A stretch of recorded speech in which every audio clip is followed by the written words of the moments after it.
এই মান্নার একটা কল দি। Hello Manna, hello বন্ধু, কোথানে তুই? আমি তো বাড়ি আসতেছি, দাঁড়ান। এই আইডি বাইরে আছি, বাইরে একটু আইডি আমার কাছে। এই যে পাঁচতলা দাঁড়ানি, আয়। ওকে।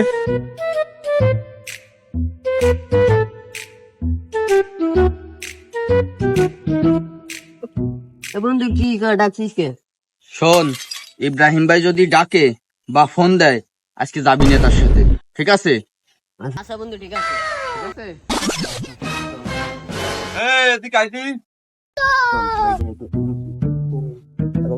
হ্যাঁ ভাই বলেন, কি বলবেন? আজকে তো বিরিয়ানি খেতে যাবো, যাবি? তোর মান্না চল। না মামা, আমি আজকে যেতে পারবো না, আমার বাড়ি কাজ আছে। তুই যাবি? হ ভাই চলেন, তাই অনেকদিন খাই নিয়ে, তাই চলেন।